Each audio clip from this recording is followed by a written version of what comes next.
use of the locators like a CSS selector, partial link text and link text. Now in this video we are going to be looking for the use of the tag name and the XPath. Here the tag name is going to be important. Before understanding that one, we should have supposed to understand the HTML structure as well. You know that whenever the web page is going to be created, the HTML tags or HTML syntax are going to be utilized for writing the code for it, or it will be going to be created with the help of the HTML codes over here, right? So in that case here, understanding the HTML tags are important, because tag name is directly going to be utilizing the HTML tags that has been provided into this particular DOM over there, the HTML, the head, the body. Then if you expand this particular body, you are able to see that the div. Then we do have the inside the div, if you are going to be expanding, then we're going to be having the inputs, then the buttons, and then the a. These are all the anchor tabs that we're going to be getting it over here to interact with the element using this particular tag name locator, right? So suppose I wanted to go and find out the particular links that are present onto this particular tag, right? So you know that whenever the any link is going to be present onto the web page, we are going to be identifying that one on the basis of the anchor tab, which is the a over here, right? So I'll going to be directly going to be taking a reference of this particular a, right? And I'll going to be finding out that how many particular links, or we can see that how many particular references that we do have it on this particular web page using this particular tag name, which is going to be a over here. So let's understand the particular syntax first. So it is going to be driver.findElement by.tag name. There is a one more thing that you guys have supposed to understand it over here, that the whenever you are going to be utilizing the tag name, the tag name is not going to be returning you the single web element. Basically it will be going to be returning you the list of the web element, right? So suppose here, if you are able to see the things over here, if I'll do control F and I'll do enter here the a, so you can see that multiple web elements are getting matched with this particular a tag name over here, right? So here the main important thing is that every time if I'll be going to be utilizing any sort of tag name over there, so basically it will be going to be providing you the list of web elements over there, right? So I'll just put it the things on this side, and let's write it down the things over here as a find elements. And as it is returning a list of web elements, so I supposed to create the list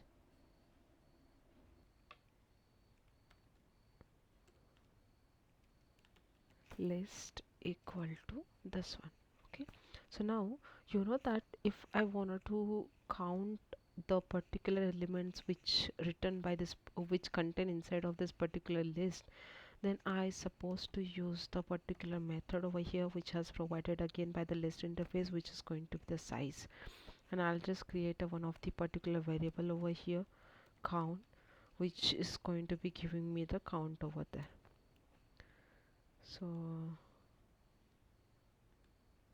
I'll go here with the system out dot println number of element plus count. Okay, so let's execute it onto the Facebook, how much elements I do have it with the a tag. We'll see it, it's a 46, right? So if we go, it will be going to be vary from vary from the things 208. It is taking that slash a as well, but we are checking with the a only, right? So as per that one, it's okay. Now coming on to this side, if suppose I wanted to get the text which are associated with this particular elements that I do have it inside of the list, so I can simply apply the for loop over here. Integer I is equal to 0, I is less than the count, and I plus plus, and inside of that one I can simply go and provide the particular thing over here, which is going to be the list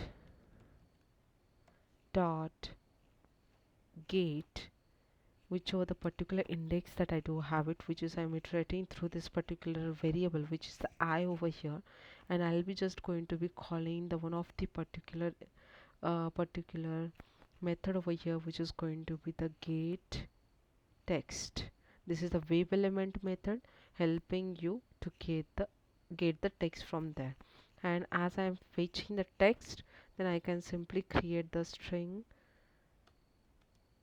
str equal to, or we can go here with the text as well, and I can simply print that particular text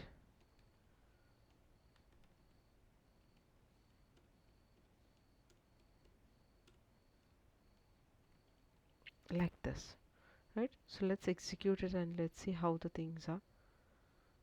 So it's supposed to give me all the associated particular text with that particular a hyperlink. See this one, right? So number of elements are 46, and you see the forget password, the forget account, sign up for Facebook, it has taken those things too, right? So now if suppose I wanted to just match things over here, so if I wanted to see that if I wanted to click on to the specific particular text, that also going to be okay over here. I can simply go and use that particular list dot get I dot click, and I can break the particular loop as well. That also I can implement it over here, right? So depending on which of the particular stuff that you wanted to scenario you wanted to execute, you can simply use this particular tag name over there. That's the one thing that you can do it. You can simply use this particular, replace that particular a with any of the tag name that you wanted to use. It is going to be the button, or it is going to be the input field, or it is going to be the hyperlink, whichever the particular tag name you wanted to interact with. You can simply put it over here, and it will be going to be helpful for you, right? Now coming on to this is about all about the tag name you can interact with. You can get that thing, you can click over there, you can it will be going to be returning you the list of element. Now the most important locator that has been provided into the Selenium is going to be your Xpath. So coming on to the Xpath is going to be the really important locator, which is going to be made up of the HTML tag trees, right? So whichever the HTML tree that we do have it while creating that particular web page, it is going to be having some tree like structure, right? If we can check it, no, the root element over here is going to be the, here is going to be the HTML, then we go for this particular body, and then the head, and then the in all the things are going to be included inside of it, right?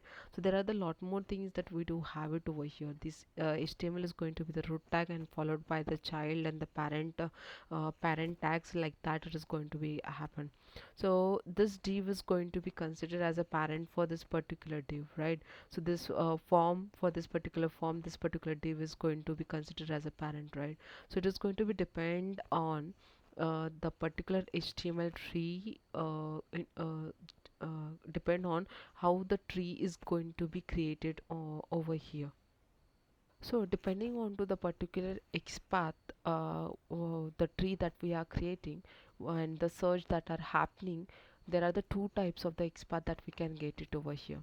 The one is going to be the absolute XPath, and the another one is going to be your relative XPath. So what is the difference between this particular two? We're going to be checking that one, but before that one, understand one thing, that this XPath is going to be important whenever you want to interact with the web table. If there is any kind of particular element, if you are not able to find it out the concrete address of it, then in that case you can simply go for the XPath. You can create your own XPath, and you can handle that particular web element. The XPath is the most trusted locator that we can consider over here, which can help you to identify and interact with the element easily. Now What is the absolute XPath is? So absolute XPath is going to be something which is going to be directly finding out the element, but there is a one disadvantage with this particular absolute XPath is that if there are any changes are going to be made into this particular HTML tree, then automatically your particular XPath is going to be filled. What is the meaning of it? So if you are going to be consider, suppose HTML tree, if I wanted to see it over here, then I can go like this, right? So it is going to be the HTML, and then below that one I'll going to be having the body, inside of that one then I'll going to be having the div, like that. So inside of this particular div I do have the another div over here, which is going to be the div1, then inside of div1 I do have the div2, like that, right? Suppose in between the user thought that, or a developer thought that, okay, I supposed to have the another div over here, he wanted to add some kind of different particular element over here, so he can directly add the particular div on this side too, right? That means it's going to be disturbing that particular hierarchy itself, right? It is a parent, it is a child, then it is going to be the child, it is going to be acting, body is acting like a child, parent to this particular div. So this is getting disturbed over here, right? So to avoid the certain thing over here, there is a list recommended to this particular absolute XPath. Absolute XPath is always going to be starting with the single slash. It is going to be followed like this. If I wanted to write it down the XPath for this particular hierarchy, then it is going to be starting from the root element. Always the root element is going to be the HTML over here, then it is going to be having the body, and then it is going to be having the div, and then inside of that particular thing we do have the div again, and then again the div1 that we do have it here, and likewise it is going to be at last went for this particular div2, like this, right? So you can see that every time it is going to be traversing over here and checking, matching with the tag names that has been provided into this particular path, right? So it is going to be jumping onto the div, and then consecutively it is going to be jumping onto the div, and then again it is going to be go for, so it is sequentially traversing through the particular root nodes and the child and the parent that has been provided. It is not going to be jumping from the HTML to directly div over here. It is not going to be happen, right? So that is going to be the one thing over here, and it is always going to be starting with the single slash, and always going to be start with the particular root node, which is going to be the HTML, and consecutively it is going to be jumping from the parent to the child to the parent, and like that it's going to be done, right? Coming on to the particular we can go here with the relative XPath. So basically into the relative XPath, it's always going to be starting with the double slash. Now if we are going to be talking about the relative XPath, so it will be going to be starting with the double slash. Always double slash is going to be representing that, just match with the following matching tag or element address onto the web page. That's how the things are going to be for the relative XPath. So if you wanted to see it onto the web page side, we can check that too. So if suppose I wanted to go for this particular email and I have just inspected that one, you are able to see that this is a div, HTML div, and all those hierarchies are going to be followed over here. So if I'm going to be just go over here and I wanted to just copy some of the particular things over here, like a HTML XPath over here, I can simply right click onto this particular code and go for this copy, and I'm able to see this copy XPath and copy full XPath. So if I'm going to be copy this particular full XPath, you are able to see that this will be going to be something which is going to be the absolute XPath over here. Look, right? So you can see that it is getting started from the single slash and followed by the multiple div. If I'm going to be following the same for the relative XPath, then you can see it is going to be starting with the single. See this one, right? So there is a difference that we do have it over here.